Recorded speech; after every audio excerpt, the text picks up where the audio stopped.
India की खौफनाक बेइज्जती होगी और ये बेइज्जती भी आलमी सतह पे हुई। कैसे हुई ये हम आपको आज के वीलॉग में पूरी डिटेल के साथ बताएंगे। और G7 में मोदी साहब जा तो रहे हैं लेकिन वहाँ पे उनको एक इंतहा दर्जे का ख़तरा है। वो ख़तरा क्या है ये भी हम आपको आज के वीलॉग में बताएंगे और ये भी बताएंगे कि मोदी साहब ने कनाडा को राज़ी कैसे किया था कि उन्हें इनविटेशन आ जाए G7 की। वो भी एक बड़ी स्टोरी है जो इसी वीलॉग में आपको पूरी डिटेल से बताएंगे। और इंडिया का वज़ीर दाखिला अमित शाह कातिल निकला और ये जो इल्ज़ाम लगाया ये भी बहुत बड़े आदमी ने लगाया। अब क्या अमित शाह के ख़िलाफ़ कोई कार्रवाई होगी ये भी आपको इसी वीलॉग में बताया जाएगा। और पाकिस्तान तहरीक इंसाफ ने बम को एक और ठोकर मार दी। अब ये बम अगर फट गया तो फिर पाकिस्तान तहरीक इंसाफ कहाँ स्टैंड करेगी ये भी आपको इसी वीलॉग में बताया जाएगा। और पाकिस्तान ने बिल आखिर जंग की तैयारी शुरू कर दी। कैसे की इसी वीलॉग में आप मुलाजा कीजिएगा। लेकिन वीलॉग की तरफ जाने से पहले मेरी आपसे रिक्वेस्ट है कि चैनल को सब्सक्राइब ज़रूर कीजिएगा और ये जो बेल आइकन है उसको ज़रूर प्रेस करें ताकि नोटिफिकेशन आपको मिलता रहे। और ये याद रखें कि हर अच्छी बात सदका जारिया होती है। अगर आपको ये वीलॉग अच्छा लगे तो किसी न किसी के साथ ज़रूर शेयर कीजिएगा। और हमने अपना कॉलम 0 पॉइंट अब ऑडियो फॉर्म में लॉन्च कर दिया है। आप इस लिंक पे क्लिक करके अब हमारा कॉलम सुन भी सकते हैं। और हमने आपके लिए एक व्हाट्सएप कम्युनिटी क्रिएट की है। आप डिस्क्रिप्शन में जाके इस लिंक को क्लिक करें ताकि आपको ताज़ा तरीन खबरें मिलती रहें। अस्सलाम वालेकुम नाजरीन, मैं हूं फरूख अब्बास न्यूट्रल बाय जावेद चौधरी में। नाजरीन, आज का हमारा पहला टॉपिक बहुत ही इंपॉर्टेंट है। इंडिया ने जो पाकिस्तान पे हमला किया था इसका हरगिज मकसद कोई दहशतगर्दी नहीं था और ये वो पहले से जानते थे। पहलगाम हमला खुद करवाया, उसके बाद एक बहाना तलाश किया और उसके बाद इस पूरे खित्ते में अपनी बदमाशी कायम करनी थी। एक न्यू नॉर्मल कायम करना था कि मतलब जब चाहेंगे हम जिस मुल्क पे चाहेंगे अटैक करेंगे, हमारी मर्जी, हमें कोई रोक नहीं सकता। लेकिन दुनिया इतनी पागल नहीं है, दुनिया को ये सब कुछ समझ में आ रहा था। जब पाकिस्तान बार बार ये कह रहा था कि आप इसकी न्यूट्रल इंक्वायरी करवा लें पहलगाम हमले की, लेकिन इंडिया उस साइड पे आ ही नहीं रहा था, तो दुनिया को समझ आना शुरू हो गया था कि इंडिया जो करने जा रहा है वो नहीं है जो वो दिखा रहा है, बल्कि सिंपल ये है कि वो हेजेमनी कायम करना चाहता है इस खित्ते पे अपनी। अब हुआ क्या, उसके बाद जब वो दुनिया में निकले तो पूरी दुनिया ने चपेड़ों पे चपेड़े मारनी शुरू कर दी इंडिया को कि आ गए हो अब तो मुंह उठा के पिट के पाकिस्तान से। तो पहली स्टोरी में आपको ये बताने जाएंगे कि कहां से वो पहले बेइज्जत हो चुके हैं और अभी लेटेस्ट जो थप्पड़ पड़ा है वो तो बहुत ही क्लास का था। डिटेल बताएंगे आपको जावेद चौधरी। अब देखिए, इंडिया की तरफ से सबसे पहले एक वफ्द बनाया था शशि थरूर की सरबराही में और उसे दुनिया के मुख्तलिफ मुल्कों में भेजा था। और इंडिया का ख्याल ये था कि शशि थरूर क्योंकि बहुत एक पॉपुलर आदमी है यूरोप के अंदर, क्योंकि राइटर भी है और इंटेलेक्चुअल भी है और उसकी अपनी क्लाइंटेज बहुत है बिलखसूस इंग्लैंड के अंदर, अमेरिका के अंदर। तो मोदी साहब का ख्याल ये था कि वो जाके वहाँ पे मीडिया को कैप्चर कर लेगा और डिप्लोमेट्स को कैप्चर कर लेगा और पाकिस्तान को जो बराबरी की सतह पे लाया जा रहा है अमेरिका की तरफ से उसमें डेंट पड़ेगा और पाकिस्तान का नैरेटिव जो बिक रहा है वो भी स्टॉप हो जाएगा, ये उसका ख्याल था। लेकिन शशि थरूर साहब को खास कमाल नहीं कर सके, बल्कि वो वहाँ पे गाने गा के वापस आ गए और ठीक ठाक उनकी लतरोड़ भी हुई हर जगह पे। कहीं ऐसे सवाल भी आए कि जिनके जवाब उनके पास नहीं थे। तो वो घूम फिर के शॉपिंग करके अपने दोस्तों से मिल के, अपने जो दोस्त मीडिया उससे मिल के, और वहाँ पर भी कोई ख़ास उनको कामयाबी हासिल नहीं हुई। और उसके बाद उनका वापसी का सफ़र जारी है। तो उसके बाद जयशंकर को फिर भिजवाया गया कि आप यूरोप जाएँ और यूरोप जाके मामलात को सेटल करने की कोशिश करें। और उसकी बुनियादी वजह यह है कि जब राफेल गिरा तो फ्रांस के साथ जो इंडिया के ताल्लुकात थे वो खटाई में पड़ गए, क्योंकि ताल्लुकात इनके बहुत करीबी ताल्लुकात थे। और बल्कि 1971 की जंग में भी आपको शायद पता होगा कि उस वक्त फ्रांस और पाकिस्तान अलाई थे, लेकिन पाकिस्तान को छोड़ के फ्रांस ने सपोर्ट की थी इंदिरा गांधी की इंडिया की। अच्छा। इस हद तक इनके पुराने रिलेशन फ्रांस के साथ जारी हैं। लेकिन जब जयशंकर साहब वहाँ पे गए और मकसद उनका यही है कि फ्रांस को राज़ी किया जाए, और फ्रांस इसलिए भी नाराज़ है कि जो राफेल त्यारे गिराए थे, फ्रांस बार बार ये कह रहा है कि हमें उसका डाटा दें कि कितने त्यारे डैमेज हुए हैं, क्या गलती किसकी थी, कोई राफेल त्यारे की गलती थी, पायलट की गलती थी, आपकी गलत स्ट्रैटेजी थी, क्या था। लेकिन इंडिया फ्रांस के मुतालबे के बावजूद किसी किस्म का डाटा शेयर नहीं कर रहा और इस पे खासी कंपनी भी एम्बेरस है और फ्रेंच गवर्नमेंट भी बहुत ज़्यादा एम्बेरस है। तो इससे उनके ताल्लुकात ख़राब हो गए। जयशंकर साहब को यूरोप इसलिए भिजवाया गया है कि वो जाके मामलात को सेटल करें, फ्रांस को सेटल करें, फिर उसके साथ यूरोपियन यूनियन में जाके वहाँ पे एडवोकेसी करें और लोगों को कायल करें। जयशंकर साहब इसमें कोई शक नहीं कि बड़े कामयाब डिप्लोमेट हैं, बहुत ज़्यादा कंपोज्ड हैं और आप उनका चेहरा देखें, उनकी लैंग्वेज देखें तो ऐसा लगता है कि एक ऐसा आदमी है जिसको अपने नर्व्स पे बड़ा कंट्रोल है। कोई एक गलत किस्म का लफ्ज़ वो अपने मुंह से नहीं निकालते। पुराने डिप्लोमेट है और बड़ी इज़्ज़त है पूरी दुनिया के अंदर उनकी, ये बात दुरुस्त है। तो अब वो 8 जून से लेकर 14 जून तक वो यूरोप के अंदर है। वो आज ब्रसल्स गए और यूरोपियन यूनियन के हेडक्वार्टर गए और वहाँ पे उनकी मुलाकात हुई काया क्लास से। ये हेड ऑफ़ फॉरेन अफेयर्स हैं यूरोपियन यूनियन की। تو اس کے ساتھ بیٹھ کے انہوں نے کچھ معاملات سیٹل کرنے کی کوشش کی. اور یہ ذہن میں رکھیں کہ انڈیا چاہتا کیا ہے. انڈیا چاہتا یہ ہے کہ جس جگہ پہ بھی نام لیا جائے صرف انڈیا کا نام لیا جائے. یہ جو پاکستان کو برابری کے لیول پہ لایا جا رہا ہے نا, پاکستان اور انڈیا کہا جا رہا ہے, تو اس سے ان کو بہت تکلیف ہوتی ہے. وہ کہتے ہیں دیکھیں جی کیا پدی اور کیا پدی کا شوربہ, اور آپ اس کو ہمارے برابر بٹھا رہے ہیں, جبکہ پاکستان نے ثابت کیا ہے کہ صرف برابر نہیں, ہم ان سے سپیریئر ہے. ان کے پاس پیسہ زیادہ ہو سکتا ہے, بڑی فوج ہو سکتی ہے, ٹیکنالوجی ان کے پاس لیٹسٹ ہو سکتی ہے, لیکن فوج صرف پاکستان کی ہے, ملک صرف پاکستان ہے. یہ تو وہ پاکستان نے ثابت کیا ہے, تو ان کو بڑی اس کی تکلیف بہت زیادہ. تو یہ چاہتے ہیں کہ جہاں پہ بھی جائیں وہاں پہ پاکستان کا نام نہیں آنا چاہیے. تو جے شنکر کو اس لیے بھیجا گیا کہ آپ برسلز میں جا کے معاملات کو سیٹل کریں, کم از کم پاکستان کا پتہ تو کاٹیں, اور پھر اس کے بعد یورپین یونین کی آپ سپورٹ لیں کہ انڈیا کے اوپر دہشت گردی بہت زیادہ ہو رہی ہے اور دہشت گردوں سے نپٹنا چاہیے. اور پاکستان ایک ایسا ملک ہے جو دہشت گردی ایکسپورٹ کر رہا ہے, وہ ایکسپورٹر ہے دہشت گردی کا. تو وہاں پہ ظاہر جے شنکر صاحب نے بڑا زور لگایا. لیکن اس کے بعد جب ایک پریس کانفرنس ہوئی, جوائنٹ پریس کانفرنس ہوئی, تو اس کے اندر جو قائد کلاس ہے وہ کھڑی ہو کے اس نے دونوں چیزیں کہا. اس نے کہا جی دیکھیں دہشت گردی جو ہے اس کے ہم خلاف ہیں, اور انڈیا کے ساتھ بھی دہشت گردی ہو رہی ہے, اور انڈیا کو حق ہے کہ وہ دہشت گردوں کا مقابلہ کر سکے اور دہشت گردوں کے خلاف کارروائی کر سکے, لیکن اکارڈنگ ٹو لا. اب یہ جو اکارڈنگ ٹو لا ہے نا, یہ بڑی تکلیف ہے انڈیا کو. یعنی سب باندھ دیتے ہیں نا اس کو کہ آپ اس طرح نہیں ہے کہ آپ اپنے طیارے تیار کریں اور فوجیں تیار کریں اور کسی ملک کے اوپر چڑھ دوڑیں آپ, اور آپ کہہ دیں کہ جی کیونکہ انڈیا کے اندر دہشت گردی ہوئی تو اس کا ذمہ دار صرف ایک ہی, اور وہ پاکستان, اور بغیر تحقیقات کے بغیر تفتیش کے آپ کسی دوسرے ملک کے اوپر حملہ کر دیں. تو یہ تو لا نہیں ہے. تو اس سے انہوں نے کہا جی آپ نے جو بھی کرنا ہے اکارڈنگ ٹو لا کرنا ہے. تو اس کا ایک جے شنکر صاحب کو بڑی تکلیف ہو رہی ہے, انڈین میڈیا تو اس پہ بڑا چیخ پڑا. انہوں نے کہا جی یہ کیا ہم پیسے ضائع کر رہے ہیں وہاں پہ اپنی سفارتکاری میں. دوسرا انہوں نے کہا, اس سے کہا انڈیا اور پاکستان دونوں کے اندر جانوں کا نقصان ہوا ہے, انسانی جانوں کا نقصان ہوا ہے, اور اس میں ہمیں بڑا کنسرن ہے. انڈیا یہ چاہتا تھا صرف انسانی جو جانیں انڈیا کے اندر گئی ہیں نا صرف اس کی بات ہو. پاکستان کے اندر جو لوگ مر گئے ہیں وہ کیڑے مکوڑے, وہ لوگ تو ہے نہیں, تو ان کا ذکر نہیں ہونا چاہیے. تو جب انہوں نے پاکستان اور انڈیا دونوں کی جانوں کا ضیاع کا ذکر کیا تو اس سے بھی برسلز کے اندر خاصی آگ لگی انڈین ڈیلیگیشن کو, جے شنکر صاحب کو. تو اس کے بعد اب بہت لوگ وہاں پہ بات کر رہے ہیں انڈیا کے اندر کہ دیکھیں ہم جو بھی وفد بھیجتے ہیں وہ ناکام ہو جاتا ہے اور پاکستان کی سفارتکاری بڑی کامیاب ہو جاتی ہے. جیسے بلاول بھٹو صاحب کو جس طرح پوری دنیا نے ان کو سراہا, اور جس طرح ان کے انٹرویوز ہوئے, اور جس طرح ان کی گفتگو کو آگے پیش کیا گیا, ریفر کیا گیا, اس کے مقابلے میں ہم اتنے بڑے بڑے لوگوں کو بھیج رہے ہیں لیکن وہ پاکستان کے نیریٹو کو ڈینٹ ڈالنے میں ناکام ہو رہے ہیں. اب فرانس جانا ہے انہوں نے, جے شنکر نے. اب فرانس کے اندر مجھے لگتا ہے کہ ان کو خاصا ٹف ٹائم دیکھنا پڑے گا, کیونکہ وہاں پہ اب صرف ایک کمپنی کا ایشو نہیں رہا, رافیل طیاروں کا ایشو نہیں رہا, بلکہ پوری جو قوم ہے اس کا ایشو بن گیا, پورے ملک کا ایشو بن گیا. سوال کر رہے ہیں ان کے پارلیمنٹ کے اندر بہت سوال کیے جا رہے ہیں, اور لتے لے رہے ہیں وہ گورنمنٹ کے بھی, اور ساتھ ساتھ رافیل بنانے والی کمپنی جو اس سے بھی, کہ آپ لوگ ہیں کیا اور کر کیا دیا آپ نے ڈیمورلائز کر دیا پوری سول ایویشن جو ہے, سول ایویشن انڈسٹری جو فرانس کی ہے اس کو. تو وہاں پہ تو بڑے سوال اٹھائے جا رہے ہیں. تو اب جے شنکر صاحب جائیں گے, مجھے لگتا ہے کہ بڑا ٹف ٹائم ملے گا فرانس میں ان کو. ٹھیک ہے, یہ جو کہہ جا کلاس ہے انہوں نے تو کلاس کی بےزتی کر دی, اور اس سے پہلے کولمبیا میں بھی سیم کام ششی تھرور کے ساتھ ہوا تھا.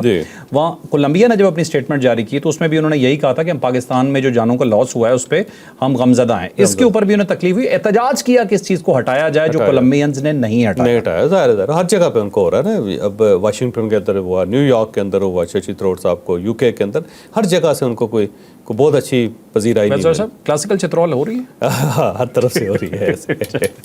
اب چلتے ہیں جی اسٹوری نمبر 2 ہماری, بہت ہی امپورٹنٹ, اور یہ بھی جی مودی کے حوالے سے ہے. جی میں مودی کے ساتھ کئی دفعہ صاحب لگا دیتا ہوں تو لوگ, میں کامنٹس پڑھتا ہوں تو نیچے لوگ بہت غصہ کر رہے ہوتے ہیں کہ صاحب کیوں لگاتے ہیں. نہیں, صاحب تو ہمیں مجبوری ہے جی کہ جب ہم تھوڑا سا وہ صحافتی لینگویج یوز کرتے ہیں تو بعض اوقات تھوڑی تمیز رکھنی پڑ جاتی ہے. ویسے بھی تمیز ہونی چاہیے, آل دو کہ میں ویسے کئی دفعہ درمیان میں کر جاتا ہوں ان کے ساتھ بہت کچھ, لیکن چلیں مجبوری ہے, مان لیا کریں. تو جی مسٹر مودی جو ہیں, یہ ٹھیک ہے, جو مسٹر مودی ہے جی ان کا ایک وزٹ ہو رہا ہے, اور وزٹ ہو رہا ہے جی یہ G7 کا کینیڈا میں. کینیڈا میں ان کی ایک ہسٹری موجود ہے, اور کینیڈا وہ ملک ہے جنہوں نے کچھ عرصہ پہلے پاکستان انڈیا کانفلکٹ سے پہلے بھی انڈیا کی بہت چترول کی ہوئی ہے, اور ان کے ٹھیک ٹھاک آپس میں مراسم خراب تھے. اب مودی صاحب وہاں جا رہے ہیں, لیکن ان کے ساتھ ہونے والا ایک بہت بڑا پنگا وہاں پہ جو شاید ان کے وہم و گمان میں بھی نہ ہو. یہ پوری سٹوری آپ کو بتاتے ہیں اپنے اس چیپٹر میں. اب دیکھو G7 کے اجلاس ہوتے ہیں, ہر سال ہوتے ہیں, دنیا کے مختلف کونوں میں ہوتے ہیں, اور یہ انڈیا جو ہے وہ دنیا کے پہلے 5 بڑے ملکوں میں 7 ملکوں میں شمار ہوتا ہے جو جن کی اکانومی بہت بڑی ہے, بلکہ اس وقت دنیا کی 5ویں بڑی اکانومی ہے انڈیا. یہ بات ہمیں ماننی پڑے گی. اور اس مرتبہ جو اجلاس ہے وہ ظاہر ہے کینیڈا کے اندر ہو رہا ہے، اور کینیڈا میں اس سے پہلے ایک بحران پیدا ہوا تھا 2023 میں. ایک سکھ وہاں لیڈر ہے، خالستان کے سکھ لیڈر تھے اور بڑے ووکل تھے. ان کا نام تھا ہردیپ سنگھ نجر. تو جو سردار نجر صاحب ہیں ان کو اسیسینیٹ کر دیا تھا، بلکہ را کا ایک اسکواڈ ہے جس نے خالستان کے لیڈروں کو مختلف ملکوں میں مارنا شروع کر دیا تھا، اور پاکستان کے اندر بھی اس نے کارروائی کی تھی. آیت آپ کو یاد ہو 20 کے قریب لوگ ہیں جو پاکستان کے اندر مارے گئے تھے، اور گورنمنٹ آف پاکستان نے پراپر اس کے اوپر ڈوزیئر بنا کے انٹرنیشنل لیول پہ بھی پروٹیسٹ بھی کیا تھا. تو وہاں پہ انہوں نے جو ہردیپ سنگھ نجر ہے اس کو قتل کر دیا، اور جو کینیڈین سیکرٹ ایجنسی ہے اس نے ساری روٹس پکڑ لی کہ کس طرح را کے لوگ آئے، کیسے انہوں نے قتل کیا، کہاں سے نکلے، اور تحقیقات کے اندر کیمراز کے اندر ہر چیز وہ ریکارڈ ہو گئی. تو اس کے اوپر جو سابق پرائم منسٹر ہیں انہوں نے بڑا شور کیا تھا اس پہ، اور انڈیا کے اوپر پابندیاں بھی لگائی تھی انہوں نے کچھ.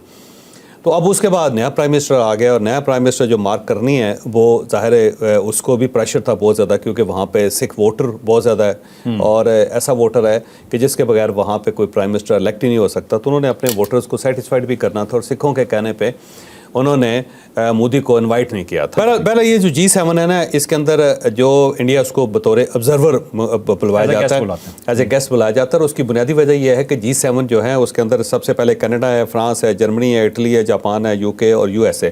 یہ 7 ملک ہیں جن کو ہم G7 کہتے ہیں. یہ بڑی اکانومیز ہیں. انڈیا 5ویں دنیا کی بڑی اکانومی ہے، لیکن اس کے باوجود ظاہر ہے وہ G7 کا حصہ نہیں، وہ بننا چاہتا ہے تاکہ یہ G8 ہو جائے. اور اب انڈیا کو بطور آبزرور وہاں پہ بلوایا جاتا تھا، تو اس مرتبہ کینیڈا نے اسے نہیں بلوایا تھا، جو ظاہر انڈیا کی ٹھیک ٹھاک قسم کی ٹھکائی تھی، بڑی بے عزتی کی بات تھے.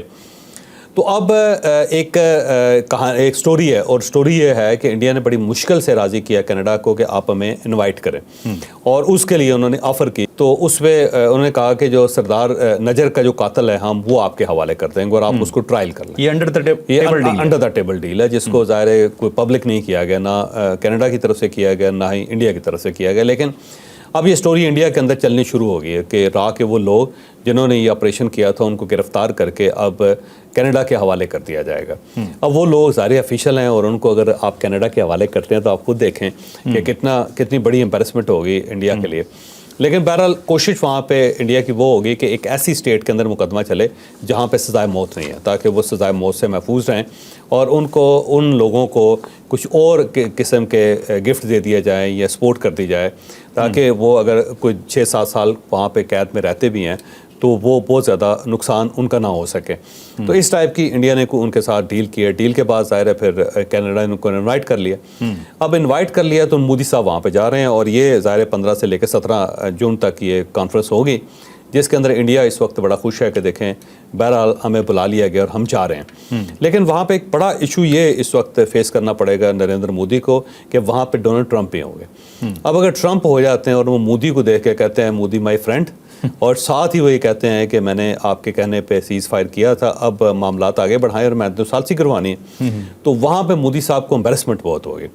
دوسرا مودی صاحب کو نا بڑا شوق ہے کہ ہاتھ میں ہاتھ ڈال کے پپیاں لینے کا، اور اب جا کے اگر وہ آگے بڑھ کے ڈونلڈ ٹرمپ کی طرف جاتے ہیں اور اسے کہتے ہیں کہ ٹرمپ مائی فرینڈ، تو اس کے بعد مائی فرینڈ پوچھے گا کہ ہاں اب بتانا ذرا جو تم نے میرے ساتھ وعدہ کیا ہوا ہے وہ پورا کرنا پڑے گا. تو وہاں پہ جو امبیرسمنٹ ہے نا مودی کو، اس کو ابھی سے یہ لوگ پرسیو کر رہے ہیں کہ کہیں ایسا نہ ہو کہ وہاں پہ جائیں اور یہ ایک نیا چیپٹر کھل جائے. کیونکہ ٹرمپ نے تقریر میں یہ کہنا ہی کہنا کہ میں نے 2 نیوکلیر پاورز کو ٹیبل پہ بٹھا دیا اور سیز فائر کروا دیا تھا، اور یہ سامنے مائی فرینڈ بیٹھا ہوا ہے. تو جب وہ مائی فرینڈ کی طرف دیکھے گا تو اس کے بعد مودی ظاہر کیا کرے گا. تو ایک بہت بڑا خطرہ جو اس وقت انڈیا کو وہ یہ ہے کہ وہ ٹرمپ کو مودی فیس کیسے کرے گا. ٹھیک ہے. اور یہ جو سکھ رہنما احتجاج کریں گے اس کا کیا ہوگا؟ ہاں، وہ سکھ رہنما تو ابھی سے احتجاج کر رہے ہیں، اس وقت سے لگے ہوئے ہیں. انہوں نے اپنی گورنمنٹ کے خلاف وہاں پہ ٹھیک ٹھاک اڈا لگایا ان کے خلاف کہ آپ نے بلایا کیسے انڈیا کو، اور وہاں پہ روز وضاحت کر رہا ہے. آپ نے دیکھا ہوگا مارک کرنی جو ہے ٹھیک ٹھاک وضاحت کر رہا ہے کہ ہم نے کیوں بلایا. بلکہ میں اس کی دیکھ رہا تھا خبر جس میں اس نے کہا کہ ہم انڈیا کو کیسے اگنور کر سکتے ہیں، وہ 5ویں بڑی اکانومی ہے دنیا کی، تو ہم ان کو بلانا چاہتے ہیں. اب اس میں کوئی شک نہیں کہ انہوں نے گڑبڑ کی تھی، لیکن وہ پچھلی گورنمنٹ تھی. تو اب جو کرنی صاحب ہیں وہ ظاہر ان کو فیل تو ہو رہا ہے، اور وہاں سکھ ٹکا کے ایسا نہیں ہوگا کہ مودی صاحب اپنے ہوٹل سے نکل کے وہاں پہنچے اور راستے میں سکھ نہ ہو. ٹھیک ہے. چلیں اب چلتے ہیں جی اگلی سٹوری پہ. بہت ہی امپورٹنٹ سٹوری جی. اب انڈیا کا جی وہ کہتے ہیں نا آوے کاوا بگڑا ہوا ہے. اب ان کی کیبنٹ جو ہے نا وہ قاتلوں اور ریپس سے بھری ہوئی ہے. अमित शाह साहब जो इनके इंटीरियर मिनिस्टर हैं, इनके ऊपर एक बहुत बड़ा इल्ज़ाम लगा है और कहा जा रहा है जी कि ये एक कातिल हैं। ऐसा क्यों कहा जा रहा है, किसने कहा है, डिटेल से स्टोरी। अब अमित शाह जो है वो बेसिकली तो बड़े एक्सट्रीमिस्ट हैं और आरएसएस के बड़े बड़े करिंदे हैं, और ये कहा जा रहा है कि 2 लोग हैं जिन्होंने मोदी को मरवा दिया सारे मामले में। एक अमित शाह है और दूसरा अजीत डोवल है। इन दोनों ने मोदी को कॉर्नर करवा के और इस टाइप का फैसला करवा लिया कि पाकिस्तान के ऊपर अटैक कर देते हैं, इससे हमारी बल्ले बल्ले हो जाएगी। और इन दोनों की वजह से, इन दोनों के मशवरे की वजह से मोदी इंडिया के अंदर बर्बाद होकर आ गया, बल्कि पूरी दुनिया में बदनाम हो गया। तो अमित शाह जो है वो उसका बहुत ज़्यादा इन्फ्लुएंस है मोदी के ऊपर, और ज़ाहिर तगड़ा आदमी वज़ीर दाखिला है, और वज़ीर दाखिला भी इंडिया जैसे मुल्क के अंदर है जो इतनी बहुत बड़ी एम्पायर है, बड़ा मुल्क है। तो 1.5 अरब आबादी के मुल्क के ऊपर वज़ीर दाखिला होना ज़ाहिर है ये एक बड़ी गेम है और बहुत बड़ा पोर्टफोलियो है। इसका बेटा जो है वो क्रिकेट बोर्ड का चेयरमैन बनाया हुआ है, जो जहाँ पे पैसा बहुत ज़्यादा। हाँ ज़ाहिर है। तो जो अमित शाह, इसके ऊपर एक इल्ज़ाम लगा कि 2014 में इसने एक जज साहब थे जस्टिस लोया, उसको कत्ल करवा दिया था, और वो शादी की किसी तकरीब में गया हुआ था, और उससे आने वाले चंद दिनों में अमित शाह के ख़िलाफ़ एक फ़ैसला करना था, और उस फैसले को रुकवाने के लिए दरमियान में कोई लोग आए और उन्होंने शादी के से निकल के जा रहा था तो उसको कत्ल कर दिया। और उसके ऊपर ज़ाहिर है उस वक्त भी बड़ी बात हो रही थी कि अमित शाह इसके पीछे है, क्योंकि इसी के ख़िलाफ़ केस था और इसी के ख़िलाफ़ फैसला आना था। और उससे पहले अमित शाह ने जज साहब को राज़ी करने की कोशिश भी बहुत की थी, लेकिन वो जज बड़ा तगड़ा था, उसने बात मानने से इनकार कर दिया था। ठीक है। तो अब सुब्रमण्यम स्वामी साहब जो बड़े मशहूर इंटेलेक्चुअल भी हैं वहाँ पे, और पॉलिटिशियंस भी हैं, ख़ुद बीजेपी के साथ उनका ताल्लुक़ भी है, और पुराने बीजेपी के कारकुन थे, लीडर थे उनके। अब उनका एक इंटरव्यू चला है पिछले दिनों, उन्होंने कहा कि अमित शाह उस जज का कातिल है, और सीधा सीधा उसने कहा कि मेरे पास सबूत भी हैं और मैं अपनी बात पे कायम हूँ। तो अब इस टाइप का इल्ज़ाम वज़ीर दाखिला पे मेरा ख्याल है पहली मरतबा लगा है, और वो बंदा सिटिंग वज़ीर दाखिला भी हो, उतने बड़ा पोर्टफोलियो उसके पास हो, और फिर पार्टी का अपना पुराना लीडर जो है वो उनके ऊपर इल्ज़ाम लगा रहा हो। तो इंडिया के अंदर अब इस खबर को बहुत उठाया जा रहा है। ठीक है। तो ये जो चीज़ है मेरा ख्याल आने वाले दिनों में अमित शाह के गले पड़ेगी, और अगर ये फाइल खुल जाती है और दोबारा तहकीकात शुरू हो जाती है तो खुद आप अंदाज़ा लगाएं कि क्या सूरत हाल होगी। अच्छा चौधरी साहब, वैसे मुझे ज़्यादा हैरानगी नहीं हुई कि जब prime minister butcher of Gujarat है तो उसकी कैबिनेट भी यकीनन फिर ऐसी ही होनी। जाहिर। आप चलते हैं जी नेक्स्ट स्टोरी पे, बहुत इंपॉर्टेंट स्टोरी। एक बात जी मुझे बिल्कुल भी समझ में नहीं आती, हो सकता है चौधरी साहब मुझसे इख्तलाफ करें, और यकीनन करेंगे, मुझे पता है कि जो पीटीआई है ये अपनी कब्र खोदने पे तुली हुई है। पीटीआई वो जमात है जिसे मेरा ख्याल ये तमीज़ भूल जाती है कि कहाँ पे एक रेड लाइन है जहाँ पे मुल्क का नुकसान शुरू हो जाता है। ये कभी भी उस चीज़ से बाज नहीं आते, और इनकी जो ओल्ड सियासत थी ना कि वो करेंगे कुछ और बताएंगे कुछ, वो अब मुझे नहीं लगता कि वो चल सकती है। अब ये बहुत बड़ा एक कदम उठाने जा रहे हैं, ऑल्दो कि ये उसे बैक ट्रैक करने की कोशिश कल को ज़रूर करेंगे, लेकिन ये इनके गले पड़ेगा। ये पूरी स्टोरी क्या है ये बताएंगे आपको जावेद चौधरी। अब आर्मी चीफ जो फील्ड मार्शल आसम मनीर जो है वो अमेरिका के दौरे पे गए हुए हैं, और वहाँ पे पाकिस्तान तहरीक इंसाफ ने उनके खिलाफ एहतजाज करने का फैसला कर लिया, बल्कि प्लान कर लिया। अब जहाँ जहाँ वो जाएंगे वहाँ पे पाकिस्तान तहरीक इंसाफ के लोग होंगे, और वो बड़े बड़े होर्डिंग्स उठा के और बैनर्स उठा के पाक फ़ौज के ख़िलाफ़ नारे लगाएंगे, जनरल आसम मनीर के ख़िलाफ़ नारे लगाएंगे। फिर वहाँ पे वो जो होते हैं ना ट्रक्स होते हैं जिनके ऊपर स्क्रीनें लगी होती हैं, और उसके ऊपर एक कंपेन की जाती है। तो इमरान खान साहब के हक़ में और जनरल आसम मनीर के ख़िलाफ़ कंपेन भी वहाँ पे प्लान की जा रही है। और पाकिस्तान तहरीक इंसाफ से कल ये सवाल किए जा रहे थे कि आपने ये क्यों कॉल दी, तो उस पर पार्टी के लोग कहते हैं जी कि हम तो नहीं कॉल दे रहे हैं, लेकिन अगर इनफरादी तौर पे कुछ लोग काम करते हैं ये तो ये उनका अपना फैसला है, हमारा फैसला नहीं। बैरिस्टर गौर साहब, लेकिन मुझे नहीं लगता कि ये कोई इनफरादी फैसला है, क्योंकि पाकिस्तान तहरीक इंसाफ की जो मैडनेस है वो बाज़ औक़ात इस टाइप के मुज़ाहरे करती रहती है। लेकिन अब मेरा ख्याल है हालात को अंडरस्टैंड नहीं कर रहे हैं। देखें जो 10 मई के बाद पाकिस्तान का जो सिनेरियो वो चेंज हो चुका है, और पूरी दुनिया के अंदर जनरल आसम मनीर जो है उनकी फील्ड मार्शल आसम मनीर की बड़ी इज़्ज़त है, और लोग बहुत ज़्यादा एहतराम कर रहे हैं, और मुल्क भी बहुत एहतराम कर रहे हैं, और पाकिस्तान को बड़े अरसे बाद जाके इंडिया के बराबर बिठाया जा रहा है, बल्कि उससे बेहतर कंसिडर किया जा रहा है। तो इस वक्त अगर पाकिस्तान तहरीक इंसाफ इस किस्म की हरकत करेगी तो अपनी कब्र खुद खोदेगी। मुझे लगता है ये भी जो काम है, ये भी जो कदम है, इनके गले पड़ जाएगा। ठीक है। और अगर पीटीआई ऐसी हरकत करती है तो उनके साथ क्या करना चाहिए? अब मैं अगेन ये कहता हूँ कि पाकिस्तान तहरीक इंसाफ एक पॉलिटिकल पार्टी है, हमें उसे मुझे पता था आप यही कहेंगे। देखो जो रियलिटी है वो रियलिटी है, लेकिन हम आते अपनी जगह पे उनको क्रिटिसाइज़ करें, और साथ साथ पार्टी को कहें कि कुछ मामलात को अंडरस्टैंड करें वो, लेकिन इसका मतलब ये नहीं है कि आप पार्टी को मुकम्मल तौर पर रिजेक्ट करते हैं और ये कहें कि इसका वजूद ही नहीं है और ये एंटी पाकिस्तान। मैं इसको एंटी पाकिस्तान नहीं समझता। ठीक है, लेकिन बस ठीक है जी, अगली स्टोरी पे चलते हैं। अच्छा जी, नेक्स्ट स्टोरी जी हमारी बहुत ही इंपॉर्टेंट। अब ऐसा लग रहा है कि पाकिस्तान ने अपनी तैयारियां भरपूर शुरू कर दी हैं। ये किस चीज़ की तैयारियां, डिटेल से स्टोरी बताते हैं। अब पाकिस्तान का दिफाई बजट है उसके अंदर 20% इजाफा कर दिया गया। अब ये बजट हो गया है 2550 अरब रुपए, और ये बड़ा बजट है, इसमें कोई शक नहीं है। इजाफा हुआ है बजट के अंदर 20%, और इसका मतलब ये हुआ कि 20% या 25% या 30% जो है हम नए इक्विपमेंट पे अखराजात करेंगे। और इसका मतलब फिर यही है कि पाकिस्तान ने अगली जंग के लिए तैयारियां शुरू कर दी हैं। जब हम J-35 ले लेंगे, उसके साथ जो हम HQ-19 ले लेंगे, फिर एक एयर डिफेंस सिस्टम और है वो भी ले लेंगे, और साथ साथ हम अपनी नेवी को बेहतर बनाएंगे। तो मतलब तो यही है कि अगर इंडिया ने अगली मरतबा को हमला करने की कोशिश की तो हम जवाब बड़ा खौफनाक देंगे। तो इस मरतबा पाकिस्तान ने फ़र्स्ट टाइम तैयारी करनी शुरू कर दी है जंग की। पहले हमेशा हम दिफा की कोशिश करते थे, लेकिन जो ये एक एग्रेसिव किस्म की मूव है, इसने तय कर दिया है कि पाकिस्तान अब पीछे नहीं हटेगा। वो अपना पेट काट लेगा, वो घास खा लेगा, लेकिन अपने दिफा पे किसी किस्म का कंप्रोमाइज़ नहीं करेगा। तो ये पाकिस्तान की तरफ से, इंडिया इस पे खासा परेशान है कि पाकिस्तान ने तो अपने तमाम असासे जो हैं बाहर रख के, और उसने कहा कि अब आना ज़रा, मसला ही कोई नहीं। ठीक है, और ये जितना भी बजट है चौधरी साहब, ये अपने दिफा के लिए खर्च होने वाला है, हम हमला तो नहीं करेंगे। नहीं, पाकिस्तान की पॉलिसी है कि हमने सिर्फ दिफा करना है, कि जो हम पे हमला करेगा हम उससे छोड़ेंगे नहीं, और ख़ुद हम किसी किस्म की हरकत करेंगे नहीं। ये है। ठीक है, ठीक है। तो जी बजट का सुन के इंडिया का तो तरा निकला हुआ है और हमें बड़ा मजा आ रहा है इसके ऊपर। परल जी, वीलॉग यहीं खत्म करते हैं। लाइक शेयर सब्सक्राइब करना बिल्कुल नहीं भूलना। इजाजत दीजिए, अल्लाह हाफ़िज़। पाकिस्तान जिंदाबाद।